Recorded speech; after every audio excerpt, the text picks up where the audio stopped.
Assalamualaikum warahmatullahi wabarakatuh. Waalaikumsalam warahmatullahi wabarakatuh. Ya, kami di sini dari kelompok 4 ingin mempresentasikan hasil diskusi makalah kami yang berjudul aliran-aliran tasawuf dan tokoh-tokohnya. Sebelum kita masuk ke materi, kita memperkenalkan diri terlebih dahulu. Saya Fadila Elma Ramadhani. Saya Desi Purwanti. Saya Iswatun Hasanah. Saya Andira Fatia Murbarani. Saya Rifan Sidik. Dan materi yang pertama akan dibacakan oleh saya Fadila Elma Ramadhani. Yang pertama yaitu tasawuf akhlaki. Tasawuf akhlaki adalah ajaran tasawuf yang membahas tentang kesempurnaan dan kesucian jiwa yang diformulasikan pada pengaturan sikap mental dan pendisiplinan tingkah laku secara ketat guna mencapai kebahagiaan yang optimal. Dalam diri manusia, ada potensi untuk menjadi baik dan ada potensi untuk menjadi buruk. Tasawuf akhlaki tentu saja berusaha mengembangkan potensi baik supaya menjadi baik, sekaligus mengendalikan potensi yang buruk supaya tidak berkembang menjadi perilaku atau akhlak yang buruk. Potensi untuk menjadi baik adalah al-aql dan al-qalb. Sementara potensi untuk menjadi buruk adalah an-nafs atau nafsu yang dibantu oleh syaitan. Dalam tasawuf akhlaki, sistem pembinaan akhlak disusun sebagai berikut. Yang pertama yaitu tahali. Tahali berarti membersihkan diri dari sifat-sifat tercela, dari maksiat lahir dan batin. Tahali juga berarti mengosongkan diri dari akhlak tercela. Salah satu akhlak tercela yang paling banyak menyebabkan timbulnya akhlak tercela lainnya adalah ketergantungan pada kenikmatan duniawi.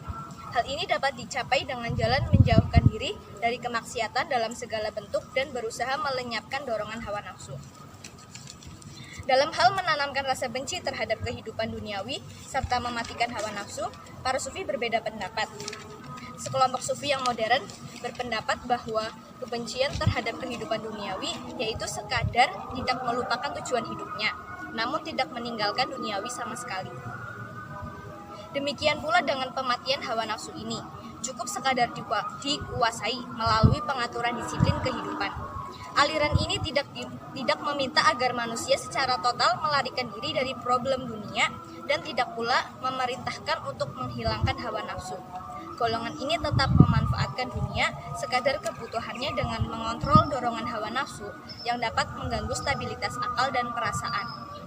Sementara itu, kelompok sufi yang ekstrem berkeyakinan bahwa kehidupan duniawi merupakan racun pembunuh kelangsungan cita-cita sufi. Persoalan duniawi adalah penghalang perjalanan. Karena itu, nafsu yang bertendensi duniawi harus dimatikan agar manusia bebas berjalan menuju tujuan, yaitu memperoleh kebahagiaan spiritual yang hakiki. Yang kedua yaitu tahali. Tahali ialah upaya menghiasi diri dengan akhlak terpuji. Tahapan tahali dilakukan kaum sufi setelah mengosongkan jiwa dari akhlak-akhlak tercela. Tahali juga berarti menghiasi diri dengan jalan membiasakan diri dengan perbuatan yang baik. Manusia yang mampu mengosongkan hatinya dari sifat-sifat yang tercela atau tahali dan mengisinya dengan sifat-sifat yang terpuji atau tahali, segala perbuatan dan tindakannya sehari-hari selalu berdasarkan niat yang ikhlas. Dia akan ikhlas beribadah kepada Allah, ikhlas mengabdi kepada masyarakat, ikhlas berbuat baik, dan ikhlas memberikan bantuan kepada sesama. Ikhlas artinya dalam melakukan perbuatan baik tidak mengharapkan suatu balasan. Seluruh hidupnya diikhlaskan untuk mencari keridhaan Allah semata. Manusia yang seperti inilah yang dapat mendekatkan diri kepada Tuhan. Tahapan yang ketiga yaitu tajali. Tajali ialah hilangnya hijab dari sifat-sifat kebasyariahan atau kemanusiaan. Jelasnya, nur yang sebelumnya ghaib dan fananya segala sesuatu ketika tampaknya wajah Allah. Tajali juga berarti terbukanya dinding penghalang hijab yang membatasi manusia dengan Tuhan sehingga nur ilahi tampak jelas padanya. Kata tajali bermakna terungkapnya nur ghaib, agar hasil yang telah diperoleh jiwa ketika melakukan tahali dan tahali tidak berkurang, maka rasa ketuhanan perlu dihayati lebih lanjut. Kebiasaan yang dilakukan dengan kesadaran dan rasa cinta dengan sendirinya akan menumbuhkan rasa rindu kepadanya. Para sufi berbeda pendapat bahwa satu-satunya cara untuk mencapai tingkat kesempurnaan kesucian jiwa yaitu dengan mencintai Allah dan memperdalam rasa cinta tersebut. Dengan kesucian jiwa, jalan untuk mencapai Tuhan akan terbuka. Tanpa jalan ini tidak ada kemungkinan terlaksananya tujuan, dan perbuatan yang dilakukan pun tidak dianggap sebagai perbuatan baik. Tokoh-tokoh aliran tasawuf akhlaki. Adapun tokoh-tokoh tasawuf akhlaki antara lain Hasan al-Basri, al-Muhasibi, al-Qushairi, dan al-Ghazali. Yang pertama yaitu Hasan al-Basri. Nama lengkap beliau adalah Abu Sa'id al-Hasan bin Yasan. Tokoh ini lahir di Madinah tahun 21 Hijriah dan wafat di Basrah pada hari Kamis 10 Rajab 110 Hijriah. Ia dinisbatkan ke kota Basrah karena ia lama belajar di Basrah dan mengembangkan kepakarannya hingga ke puncaknya di kota yang sama. Dari segi keilmuan, ia sangat unggul dan sangat dalam ilmunya, sehingga ia digelari Syekh al-Basrah. Nasihat-nasihatnya tersebar dalam berbagai kitab. Demikian juga hadis-hadis yang diriwayatkannya banyak menghiasi kitab-kitab. Ajaran tasawuf Hasan al-Basri adalah yang pertama yaitu perasaan takut yang menyebabkan hatimu tentram itu lebih baik daripada rasa tentram yang menimbulkan perasaan takut. Yang kedua yaitu dunia adalah negeri tempat beramal. Barang siapa bertemu dunia dengan perasaan benci dan zuhud, ia akan berbahagia dan memperoleh faidah darinya. Namun, barang siapa bertemu dunia dengan perasaan rindu dan hatinya tertambat dengan dunia, ia akan sengsara dan akan berhadapan dengan penderitaan yang tidak dapat ditanggungnya. Yang ketiga yaitu, tafakur membawa kita pada kebaikan dan berusaha mengerjakannya. Menyesal atas perbuatan jahat menyebabkan kita bermaksud tidak mengulanginya lagi. Sesuatu yang fana, betapapun banyaknya, tidak akan menyamai sesuatu yang bako betapapun sedikitnya. Yang keempat yaitu, dunia ini laksana seorang nenek tua yang telah bungkuk dan beberapa kali ditinggalkan mati suaminya. Yang kelima yaitu, orang yang beriman akan senantiasa berduka cita pada pagi dan sore hari karena berada di antara dua perasaan takut, yaitu takut mengenang dosa yang telah lampau dan takut memikirkan ajal yang masih mengancam. Yang keenam yaitu, hendaklah setiap orang sadar akan kematian yang senantiasa mengancamnya dan takut akan kiamat yang hendak menagih janjinya. Dan yang terakhir yaitu, banyak duka cita di dunia memperteguh semangat amal soleh. Tokoh yang kedua adalah Al-Muhasibi. Nama lengkapnya adalah Abu Abdullah Al-Haris bin As'ad Al-Basri Al-Muhasibi. Ia lahir di Basrah 165 Hijriah dan wafat 243 Hijriah. Ia dikenal dengan nama Al-Muhasibi karena ia termasuk orang yang sangat menyukai perhitungan atas dirinya agar tidak terjatuh kepada perbuatan-perbuatan yang merugikan. Al-Muhasibi termasuk pembesar sufi, ahli ilmu usul dan teologi. Beberapa karyanya menunjukkan ia suka berpolemik dengan kelompok Al-Mu'tazilah.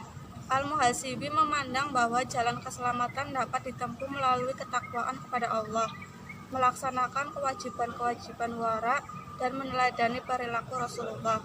Al-Muhasibi dianggap menjadi penghulu para sufi dan menjadi guru para ulama, seperti Junaidi al-Baghdadi. Al-Muhasibi wafat di Baghdad pada 243 Hijriah, 857 Masehi, dengan meninggalkan beberapa karya tulisnya. Pandangan Al-Muhasibi tentang ma'rifat. Ma'rifat artinya mengenal atau melihat, dan yang dimaksud adalah melihat Tuhan dengan mata hati.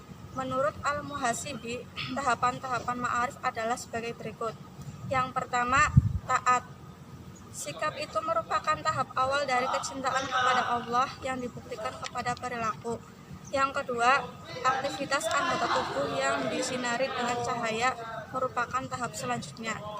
Tahapan yang ketiga, pada tahapan ketiga ini Allah menyiapkan hasanah-hasanah keilmuan dan kegaiban kepada setiap orang, menyaksikan berbagai rahasia yang selama ini disintainya. Pandangan Al-Muhasibi tentang khauf dan raja. Menurut Al-Muhasibi, khauf yaitu rasa takut dan raja itu pengharapan. Menepati posisi penting dalam perjalanan seorang membersihkan jiwa, ia memasuki kedua sifat itu dengan etika-etika keagamaan lainnya, yaitu ketika disifati dan khauf dengan kaul dan raja. Seseorang secara bersamaan disifati pula oleh sifat-sifat lainnya. Pangkal wara menurutnya adalah ketakwaan. Pangkal ketakwaan adalah introspeksi diri. Pangkal introspeksi diri adalah khauf dan raja. Pangkal khauf dan raja adalah pengetahuan tentang janji dan ancaman Allah. Dan pangkal pengetahuan tentang keduanya adalah perenungan.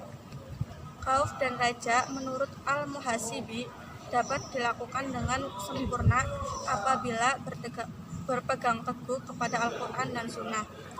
Dalam hal ini, ia mengaitkan kedua sifat itu dengan ibadah dan janji, serta ancaman Allah.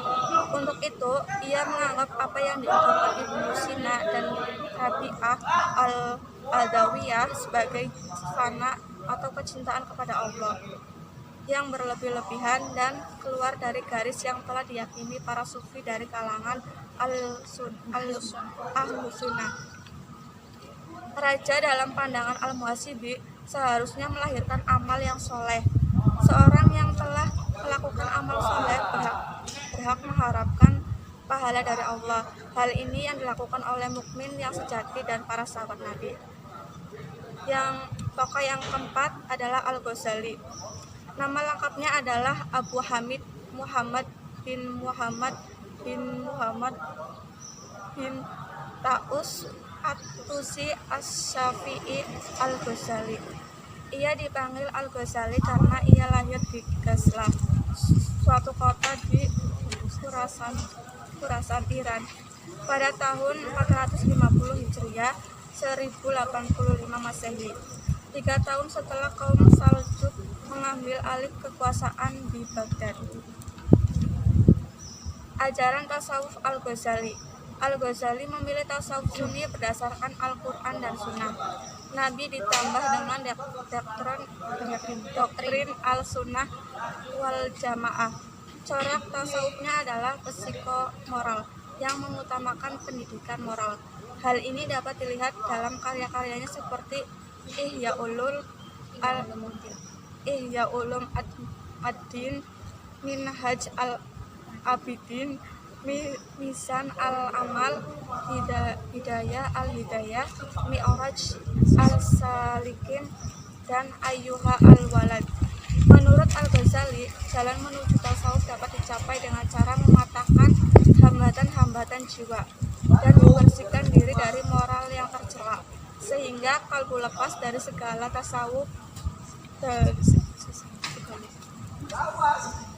dari segala sesuatu selain Allah dan selalu mengingatkannya.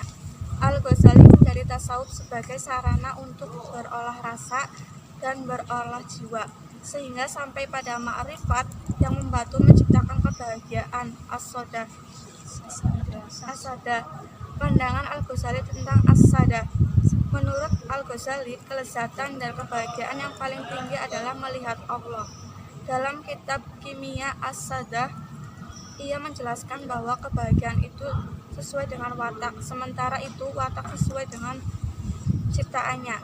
Menurut Al-Ghazali, kelezatan dan kenikmatan dunia bergantung kepada nafsu dan akan hilang setelah manusia mati. Sementara itu, kelezatan dan kenikmatan melihat Tuhan bergantung pada kalbu dan tidak akan hilang walaupun manusia sudah mati. Hal ini karena kalbu tidak ikut mati. Justru kenikmatannya bertambah karena dapat keluar dari kegelapan menuju cahaya terang.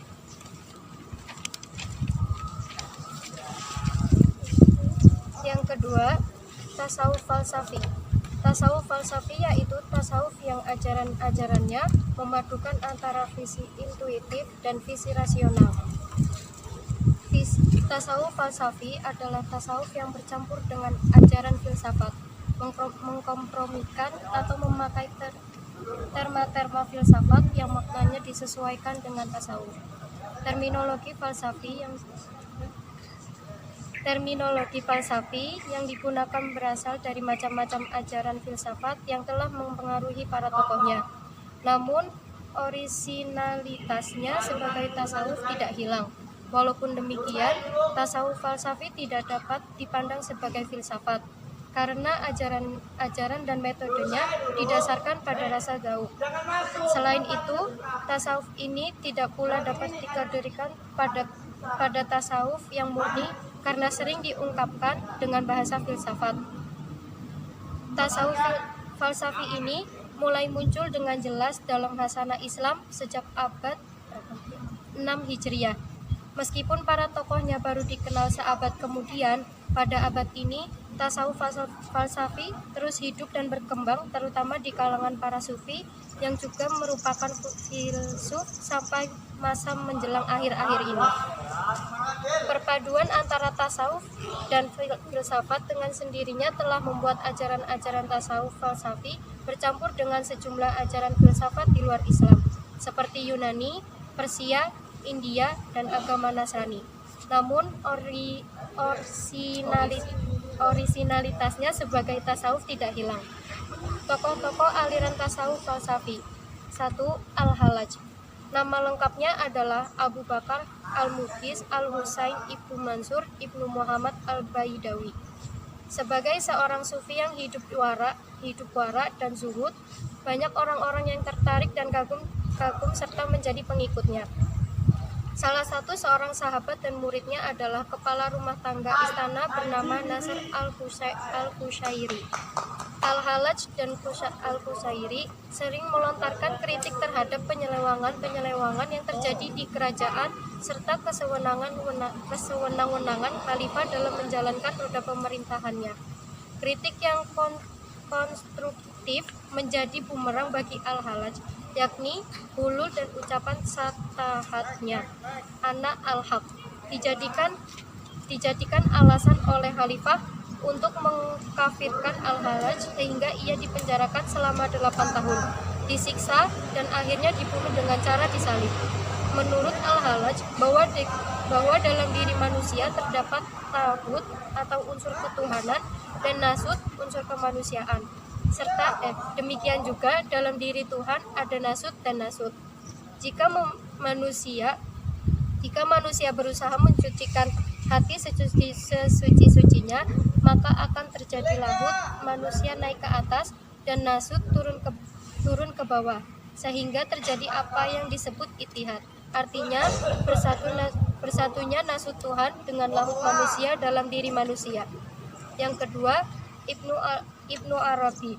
Nama lengkapnya adalah Abu Bakar Muhammad bin Ali bin Ahmad bin Abdullah At-Ta'i Al-Haytami Al-Andalusia.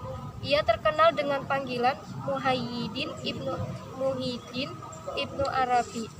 Ibnu Arabi menghabiskan masa kecilnya di Seville, di kota pusat pengembangan ilmu ini. Ibnu Arabi mempelajari berbagai disiplin ilmu dari ulama-ulama terkenal, tafsir, hadis, falsafah, teologi, dan tasawuf. Kehausannya terhadap ilmu dan mistisme mendorong ia sanggup menempuh perjalanan yang amat jauh, yaitu ke Maroko, Suriah, Palestina, Persia, Baghdad, Mesir, Hijaz, Mekah Al-Mukarramah, Madinah Al-Munawwarah, dan berakhir menetap di Suriah sampai akhir hayatnya. Ia adalah seorang ulama yang sangat produktif. Tidak kurang dari 500 judul buku besar dan kecil yang telah ia tulis dalam berbagai disiplin ilmu, teologi, filsafat, mistisme, fikih, dan usul fikihnya. Ajaran-ajaran tasawuf adalah Al-Wahdah Al-Wujud. Ajaran sentral Ibnu Arabi adalah tentang wahdah al-wujud, kesatuan wujud. Istilah ini sebenarnya tidak berasal darinya, tetapi dari Ibnu Taimiyah, tokoh seorang paling keras dalam mengecam dan mengkritik ajaran tersebut. Setidaknya Ibnu Taimiyah lah yang telah berjasa dan mempopulerkan wahdah al-wujud di tengah masyarakat Islam. Semua orang sepakat menggunakan istilah itu untuk menyebut ajaran sentral Ibnu Arabi, tetapi mereka berbeda pendapat dan memformulasikan pengertiannya. Menurut Ibnu Arabi, wujud semua yang ada ini hanyalah satu. Pada hakikatnya wujud makhluk adalah wujud halik mula. Tidak ada perbedaan antara keduanya dari segi hakikat.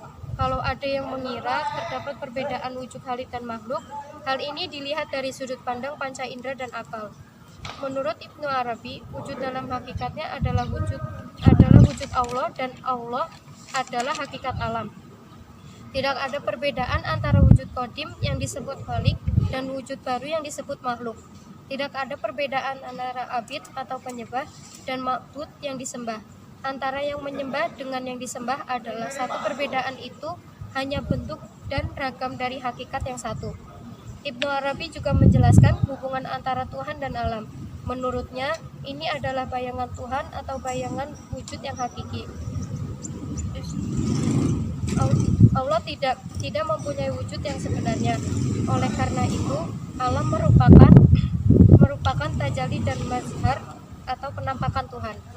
Ajaran tasawuf Ibnu Arabi yang kedua adalah insan kamil. Kata insan dipergunakan oleh para filosof klasik sebagai kata yang menunjukkan pada arti manusia secara totalitas yang secara langsung mengarah pada hakikat manusia. Sedangkan kata kamil secara terminologi berarti sesuatu kehendak yang sempurna dan digunakan untuk menunjukkan kesempurnaan zat dan sifat. Hal itu terjadi melalui terkumpulnya sejumlah potensi dan kelengkapan seperti ilmu dan sekalian sifat yang baik lainnya. Insan kamil adalah yang dipergunakan oleh kaum sufi untuk menanamkan seorang muslim yang telah sampai pada tingkat tertinggi. Sementara itu, terdapat perbedaan pendapat kalangan kaum sufi dan dalam menentukan siapa yang disebut insan kamil. Insan kamil lebih ditunjukkan kepada manusia yang sempurna dari segi pengembangan potensi intelektual, rohaniyah, intuisi, kata hati, akal sehat, fitrah, dan lainnya yang bersifat batin dan bukan pada manusia yang dimensi tasyariyahnya. Masalah insan kamil dalam pandangan ilmu Arabi tidak dapat dilepaskan kaitannya dengan Nur Muhammad. Seperti ditegaskan, ketahuilah yang dimaksud insan kamil hanyalah Nur Muhammad, yaitu roh ilahi yang dia ditiupkan kepada Nabi Adam alaihissalam. Ia adalah esensi kehidupan dan awal manusia, sementara Nabi Muhammad SAW adalah insan kamil yang paling sempurna. Selanjutnya, yang dimaksud insan kamil di sini adalah al-haqiqah al-muhammadiyah. Dengan al-haqiqah al-muhammadiyah itu, seseorang dapat mencapai derajat insan kamil. Menurut Ibnu Arabi, untuk mencapai derajat itu harus melalui jalan sebagai berikut. Yang pertama fana, yaitu sirna di dalam wujud Tuhan sehingga kaum sufi menjadi satu dengannya. Yang kedua baqo, yaitu kelanjutan wujud bersama Tuhan sehingga dalam pandangannya wujud Tuhan ada pada kesegalaan ini. Yang ketiga tanzih dan tasbih. Ibnu Arabi melukiskan Nabi Nuh sebagai wakil yang menganut pendirian dan sikap tanzih. Dalam Al-Quran diceritakan bahwa syirik, politeisme, penyembahan berhala merajalela di kalangan umat Nabi Nuh. Nabi Nuh berusaha mengembalikan umatnya kepada tauhid. Dalam konteks ini, beliau mendesak umatnya agar memegang teguh prinsip tanzih. Usaha ini dibenarkan oleh Ibnu Arabi sebagai keharusan sejarah dan ini dapat dibenarkan. Namun demikian, Ibnu Arabi mengecam pendirian dan sikap Nabi Nuh itu karena menganggap Nabi Nuh terlalu mementingkan tanzih dan meremehkan tasbih. Yang keempat, iman dan ilmu. Di dalam ayat 18 surat Ali-Imran, Allah menyatakan, dan orang-orang yang beriman. Ibnu Arabi menegaskan bahwa hal itu terjadi karena penyaksian Allah atas keesaan dirinya, bukan atas dasar berita atau al-khobar. Kalau dasarnya berita, maka menjadi iman. Kata Ibnu Arabi, seorang saksi dipandang sah kesaksiannya kalau ia mengetahui suatu perkara secara benar berdasarkan ilmu. Kalau tidak demikian, maka tidak sah kesaksiannya. Yang ketiga itu tasawuf irfani. Irfani dalam bahasa Arab adalah bentuk masdar dari arafa, yang artinya makrifat, ilmu, dan pengetahuan. Kata tersebut kemudian lebih dikenal dengan kaitan terminologis mistis yang berkaitan dengan pengetahuan tentang Tuhan. Irfan disebut juga dengan gnostik dan merupakan pengetahuan Istilah ini berlaku secara umum di dalam sejarah Syiah dan secara khusus berkaitan erat dengan ide-ide sufistik. Dalam konteks operatif, istilah tersebut membedakan antara murid dan guru. Sementara itu, dalam konteks transmisi formal melalui jalur atau silsilah tertentu.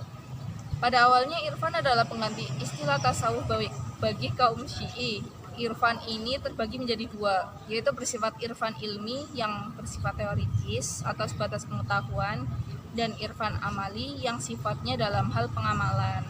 Adapun yang disebut dengan tasawuf irfani adalah tasawuf yang berdasarkan pedomannya kepada makrifat atau pengetahuan terhadap Tuhan sebagai dasar atau inti dari landasan tasawufnya. Inti dari tasawuf irfani adalah pendekatan yang intens seorang hamba dengan Tuhan dengan sedekat-dekatnya dan menutup ruang lain untuk selainnya. Menurut Rohison Anwar, tasawuf irfani ini tidak hanya membahas soal keikhlasan dalam hubungan antar manusia, tetapi lebih jauh menetapkan bahwa apa yang kita lakukan sesungguhnya tidak pernah kita lakukan. Ini tingkatan ikhlas yang paling tinggi. Kita tidak ingin dipuji, atau jika dipuji maka tidak pernah berubah karena pujian tersebut, karena semuanya hanyalah milik Allah. Tokoh tasawuf irfani. Yang pertama ada Robiah al-Adawiyah. Nama lengkapnya Robiah binti Ismail al-Adawiyah al-Bashariyah al-Qasiyah. Robiah digelari juga dengan al-Khair. Ia lahir pada tahun 95 Hijriah atau sekitar 713 Masehi di suatu perkampungan dekat kota Basrah, dan wafat di kota yang sama pada tahun 185 Hijriah. Beliau merupakan seorang putri dari keluarga yang sangat miskin. Kedua orang tuanya meninggal semenjak beliau kecil. Dikisahkan, beliau juga sudah hafal Al-Quran semenjak anak-anak, sangat rajin beribadah dan hidup dengan sederhana.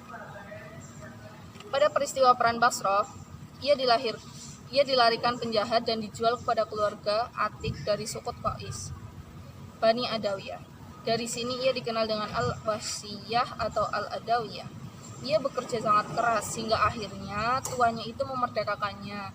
Hal ini dilakukan karena tuannya tersebut melihat cahaya yang muncul dari kepala Robiah dan menerangi seluruh rumah saat ia sedang beribadah.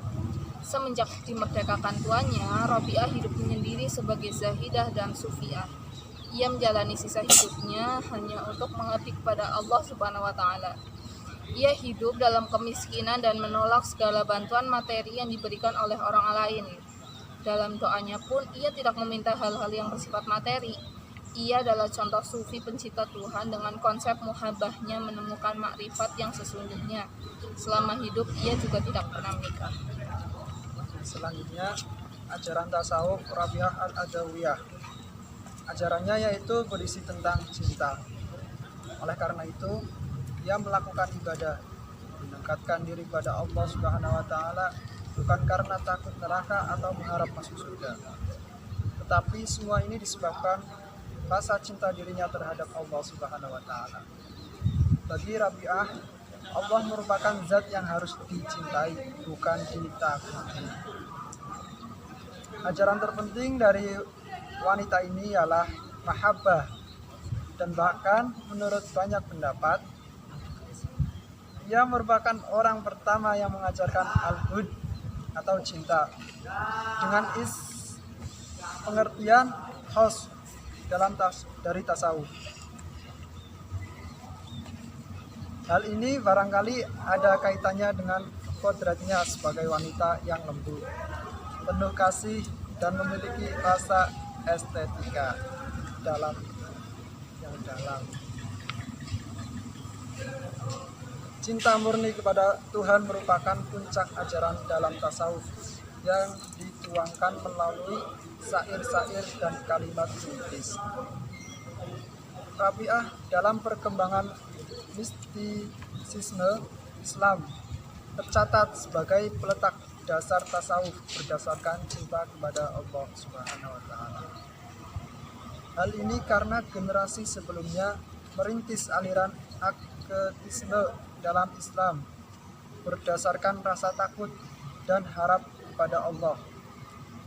Rabi'ah pula yang pertama mengajukan pengertian rasa takut, rasa tulus ikhlas dengan cinta berdasarkan permintaan dari Allah.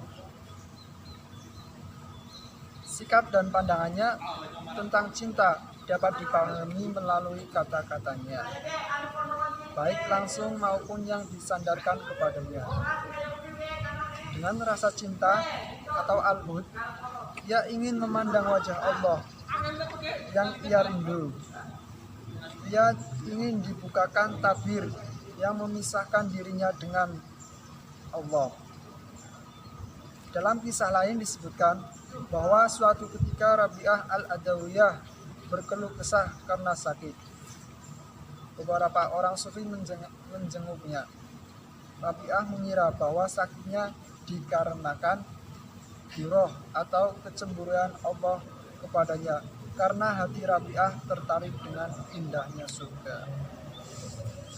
Yang kedua, Zun Nun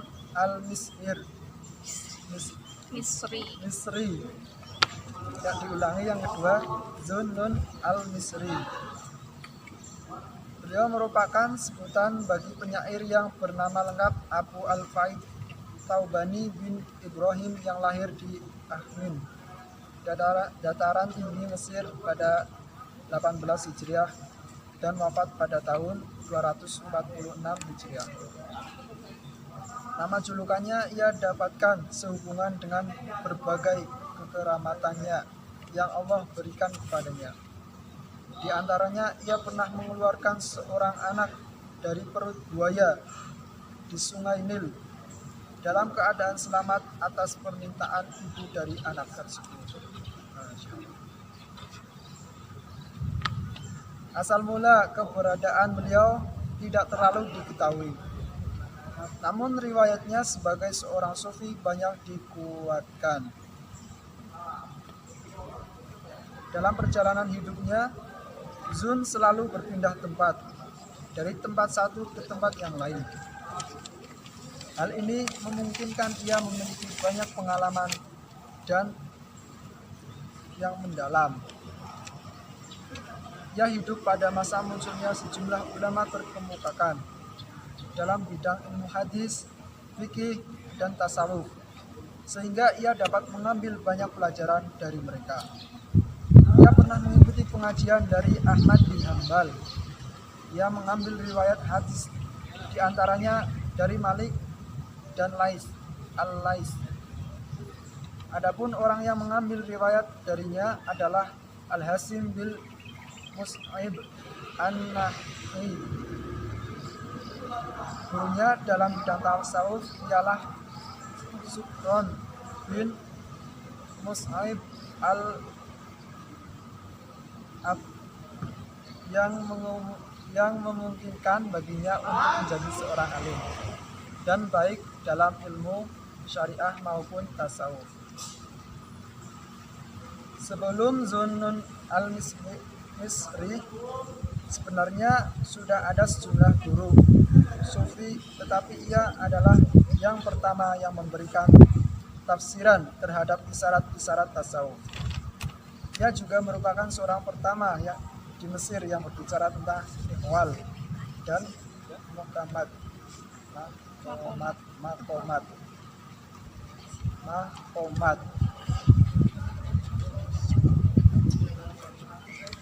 Tidak heranlah jika para penulis menyebutkan sebagai seorang peletak dasar-dasar tasawuf.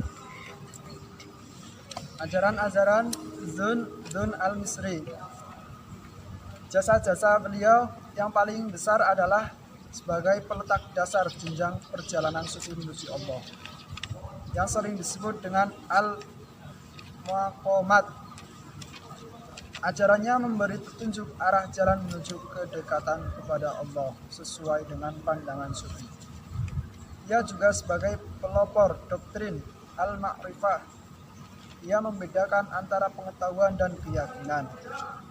Menurutnya, pengetahuan merupakan hasil pengamatan indrawi, yaitu apa yang ia dapat terima melalui panca indera.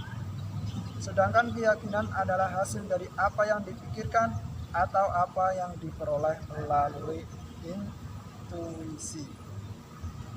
Ketika Zunnun ditanya tentang bagaimana ia mengetahui Tuhan, ia menjawab, "Aku mengenal Tuhan karena Tuhan sendiri. Karena jika bukan karena Tuhan, aku tidak akan mengenal Tuhan." Zunnun menerangkan bahwa ciri-ciri ma'rifah ialah seseorang yang menerima segala sesuatu atas nama Allah dan memutuskan segala sesuatu itu dengan menyerahkan kepada Allah, serta menyayangi segala sesuatu hanya semata-mata karena Allah Subhanahu wa Ta'ala. Ya satu itu apa yang lebih dari satu ilmu ini ya menurutku sama intinya fokus sama Allah. Iya, fokus sendiri kayak Allah. Iya, ini pakai ini sama mereka bisa iya.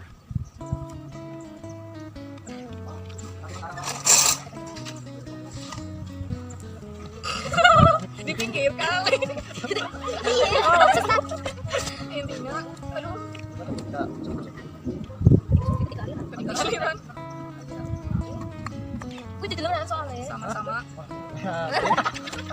Bukan hutang ya. Bener ya, bener. Ampun, ampun dari.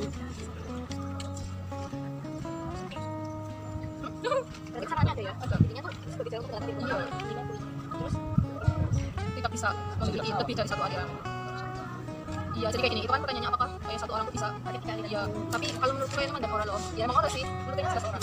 Karena mereka di masa yang berbeda, terus fokusnya juga berbeda. Terus kenapa fokusnya beda? Karena beda dulu. beda tokoh-tokoh. Iya. Ini ya, contohnya kayak yang Irfani tadi kan ada dua, Robiah sama si Noro Zun. Nah, si Robiah itu kan kayak cetus kayak aliran bagian cinta ya, gitu kan. Nah, kalau sedangkan yang di sisi ini kan kita kayak intelektual. Apa ya? Contoh apa? Kita mau sampai aja.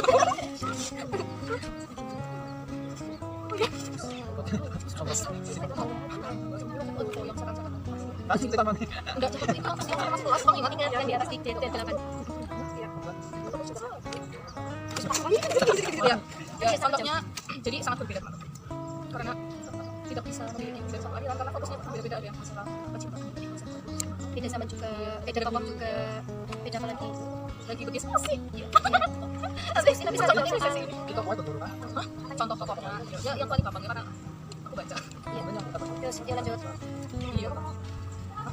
Dulu nanti kaji dulu aja pertanyaan. Dulu nih guys. Kita dulu. Ini udah ini ya itu tadi kira-kira saat ini sih kemanusiaan. Maksudnya dong itu Itu pembatas. Iya, Penutup. Maksudnya sifat kebasaran itu sifat asli dari manusia. iya. Gue sama ya. Bilangnya penutup dari sifat kebasaran. Bilangnya kayak kewajaran apa? Kalau Sifat kebasaran dari manusia seperti lapar, takut, terusnya kan ngantuk. kalau kita orang biasa itu Masalah apa kan? terus berarti kita itu makan hari ini, misal kita udah kerja ya. Terus makan, tapi kita itu masih khawatir. Itu dosa nggak boleh. Sifat manusia ada itu. Manusia manusia banyak Juga. yang dosa. Juga menurut aku saya menghina Allah terhadap saya. Iya, terus ada yang udah dikatakan iya nggak boleh kita gitu dosa. Bisa memakan apa gitu. Terus apa lagi? Iya. Ya, next. Ini tasawuf falsafi tidak dapat dipandang sebagai filsafat karena ajaran dan metodenya berdasarkan pada rasa. Dari mereka tersebut jelaskan metode dan sejumlah metode tersebut. Ini metode yang digunakan itu menunjuk kepada teori sehingga lebih mengedepankan rasio dan pendapat filosofis yang ini sulit diaplikasikan dalam kehidupan sehari-hari khususnya bagi orang-orang awam. Biasanya suatu kali. Coba dia pertanyaan. Jawabannya kayak Tasawuf falsafi tidak dapat dipandang sebagai filsafat karena ajaran dan metodenya berdasarkan pada rasa. Ya iya, filsafat kan logika, untuk perasaan, terus juga tolak belakang, terus berbagai ekspresi. Jauh adalah bagian hati ketika kita ingin bersungguh-sungguh untuk mendidikan diri mendekatkan diri kepada Allah.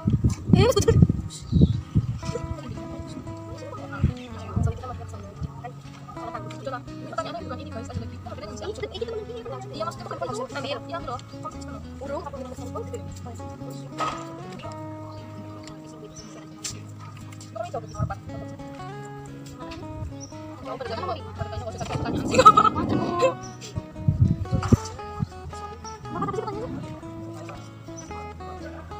Seperti kayak gini kan aku sendiri dari rumah.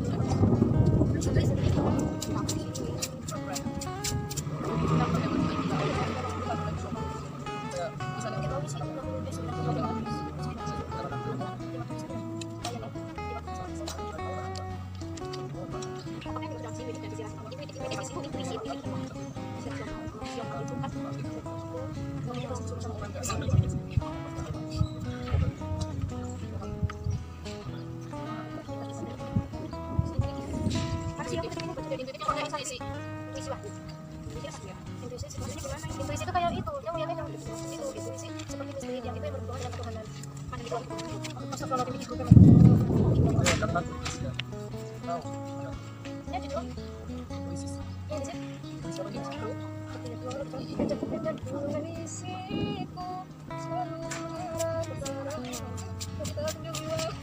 Sakit guys.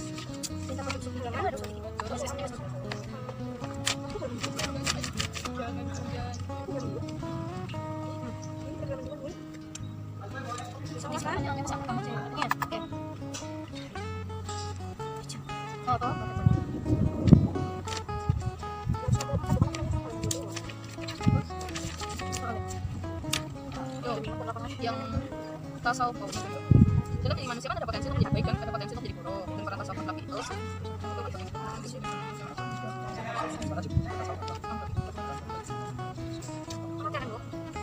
tidak, karena pada dasarnya semua manusia itu mempunyai dua potensi. Jujur saja. Oh, sudah kita kertas ya, Tidak.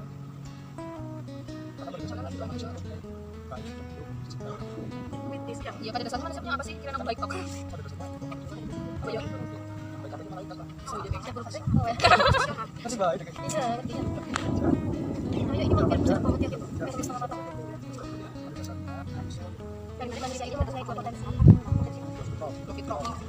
Fitrah itu kan suci. Fitrah. Ya ini kan tergantung konteks katanya. Bisa cocok. Itu dilangkah juga. Dalam diri manusia kan ada potensi untuk menjadi baik dan potensi buruk. Apakah manusia hanya akan memiliki potensi buruk? Tidak. Karena seburuk-buruknya orang juga pernah melakukan kebaikan. Dari Cina kan? Gini. Tidak, pada dasarnya manusia itu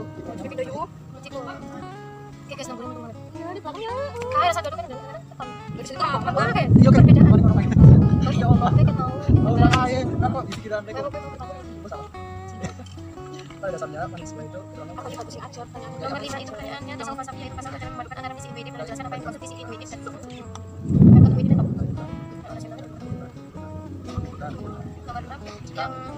yang perbedaan antara tasawuf Hanafi dan tasawuf falsafah dan tasawuf Irfani. Apakah ketika bisa berkaitan? Orang. Mending kemarin ya, ini nih kita ini kan paus ya, terus nanti kita lanjut ke saya, ini adalah sesi menjawab dari kami kan satu menjawab, terus yang kami, terus nanti kami, iya benar pakai nanti menjawab, jadi nambahin oke, jadi kesimpulannya adalah itu jadi lama banget coba sekali itu masih kebetulan pak, ya iya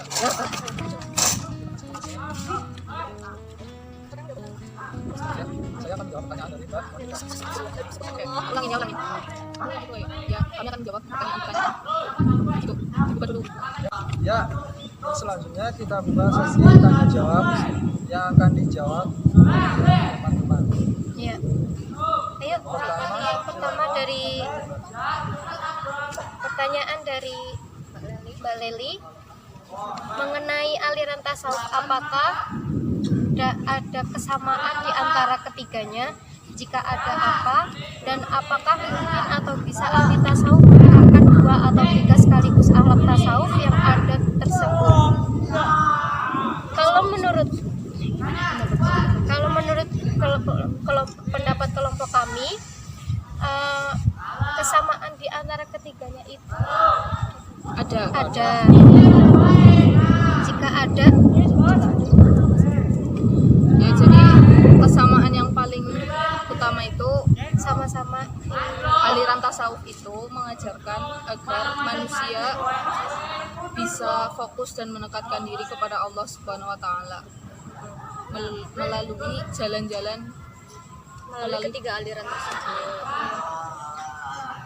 menerapkan ahli tasawuf menerapkan 2 atau 3 sekaligus. Kalau menurut kelompok kami itu tidak bisa, karena dilihat dari perbedaan zamannya juga, perbedaan waktunya, perbedaan guru, ya tokoh-tokohnya juga beda. Terus fokus dari aliran-aliran tersebut juga berbeda-beda. Terus yang ketiga, maksud dari Maksud dari hilangnya hijab dari sifat kebasyariahan itu bagaimana?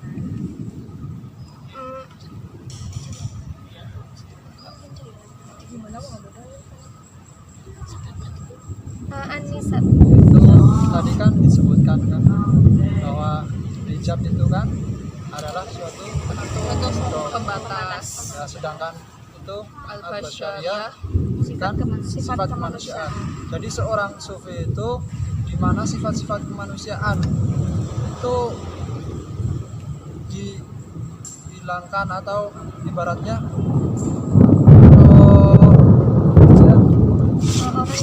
ya misal rasa takut akan kelaparan, rasa Mengantuk dan nafsu dia terhadap dunia itu hilang loh, kayak yang harusnya dimiliki oleh manusia itu tuh subhanallah berkurang karena lebih besarnya cintanya kepada Allah dan mendapatkan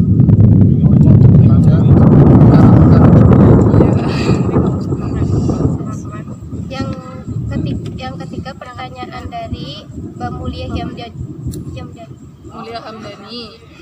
Pertanyaannya yaitu tasawuf falsafi tidak dapat dipandang sebagai filsafat karena ajaran dan metodenya didasarkan pada rasa atau zauk. Dari pernyataan tersebut jelaskan metodenya dan sebutkan metode-metode tersebut. Jadi pada intinya tentu berbeda ya filsafat dan zauk itu, karena filsafat itu berdasarkan pada logika dan zauk itu perasaan manusia yang dasarnya itu nafsu. Nah, untuk metodenya sendiri itu ada beberapa. Silakan.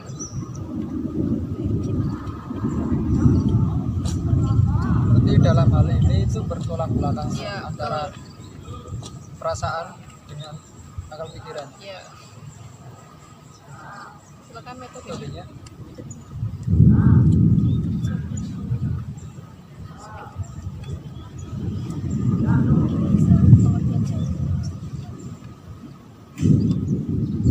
Metode yang digunakan itu menonjol kepada segi teoritis sehingga lebih mengedepankan rasio dan pendidikan dengan pendekatan filosofis yang ini sulit diaplikasikan ke dalam kehidupan sehari-hari khususnya bagi orang awam. Ya. Untuk zauk sendiri itu pengertiannya adalah kehadiran hati. Daud itu adalah kehadiran hati ketika saling berzikir kepada Allah secara terus-menerus. Metode Daud itu ada dua, yaitu secara batiniah atau rohani. Semua rasa yang dialami oleh hati atau batin seperti rasa tentram karena merasa nikmat dalam berzikir, sholat dan lain sebagainya. Metode yang kedua, sholat dan lain sebagainya. Metode yang kedua yaitu dohiriyah atau jasmani, yaitu semua rasa yang diterima oleh panca indera seperti bau wangi, rasa sakit, das dan sebagainya. Sedangkan salik adalah orang yang menjalani disiplin spiritual dalam menempuh jalan sufisme Islam untuk membersihkan dan memurnikan jiwanya. Oke, lanjut.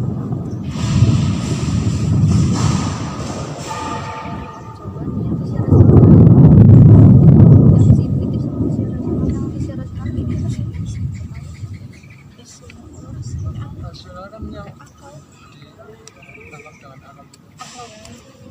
Ini jawaban nomor 1. Isi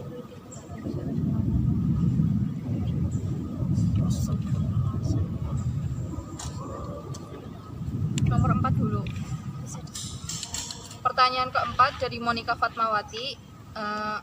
Dalam diri manusia kan ada potensi untuk menjadi baik dan ada potensi untuk menjadi buruk, dan peran tasawuf akhlaki itu berusaha mengembangkan potensi baik pada manusia.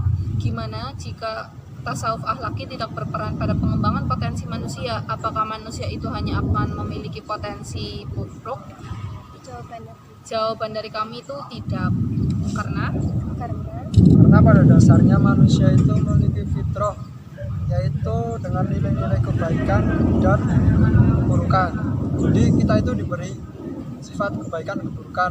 Bagaimana kita melakukannya? Misal kita mengedepankan rasa id kita atau nafsu kita, pasti kita akan terjerumus kepada keburukan. dan sebaliknya jika kita mengedepankan sesuatu yang baik seperti itu pasti akan seimbang dan nanti hasilnya pun akan menuju kepada kebaikan. Ya. Pertanyaan selanjutnya yaitu dari Humdatul Hikmah. Tasawuf falsafi yaitu tasawuf yang ajaran-ajarannya memadukan antara visi intuitif dan visi rasional. Jelaskan apa yang dimaksud dengan kedua visi tersebut. Jadi bisa kita lihat ya. Jadi tasawuf itu punya dua visi. Visi intuitif itu yang bisa disebut dengan mistik atau yang berkaitan dengan ketuhanan, dan sedangkan yang rasional itu yang bisa keduniaan. Jadi tasawuf ini memiliki visi yang berarti itu sebuah tujuan. Jadi melalui penganutan ketika seseorang sudah mengamalkan atau mempercayai suatu aliran tasawuf, itu berarti dia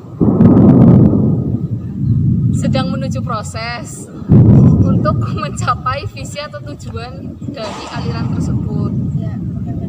Ya. Selanjutnya dari Imas Hani, sebutkan persamaan dan perbedaan antara tasawuf akhlaki, tasawuf falsafi, dan tasawuf irfani, dan apakah ketiganya saling berkaitan. Kesamaannya masih sama seperti pertanyaan pertama, yaitu ketiga-tiganya sama-sama sebagai jalan untuk mendekatkan diri kepada Allah. Ya. Perbedaannya ada banyak ya, mulai dari gurunya, sumbernya, masa, ajaran-ajaran yang di dalamnya juga berbeda. Ya. Jadi seperti itu. Yang terakhir dari Fatimah Az-Zahra, apakah kalian setuju dengan pernyataan para sufi yang ekstrim yang berkeyakinan bahwa kehidupan duniawi merupakan racun pembunuh kelangsungan cita-cita sufi? Jika iya, jelaskan. Jika tidak, alasannya kenapa? Ya. Kalau menurut aku, kalau tingkatannya kan ditanyakan itu kalau tingkatan sufi. Iya. Kalau itu sebagai tingkatan sufi itu pasti sangat berpengaruh. Karena apa? Kan misi terbesarnya itu menghilangkan rasa nafsu. Ya, nafsu kan banyak. Ada nafsu di situ mencintai makhluknya berlebihan daripada mencintai yang menciptakan makhluk tersebut, dan masih banyak lagi. Terus tapi jika misal itu berarti otomatis kalau diterapkan kepada manusia biasa seperti kita itu kurang tepat ya. Jadi tingkatan antara manusia biasa sama manusia awam sama para sufi sufi itu tingkatannya sudah berbeda. Jadi opsinya ada dua, jawabannya bisa benar dan bisa salah. Ya. Sekiranya itu dari kami jawaban dan presentasi dari kami. Kurang lebihnya kami mohon maaf. Wassalamualaikum warahmatullahi wabarakatuh.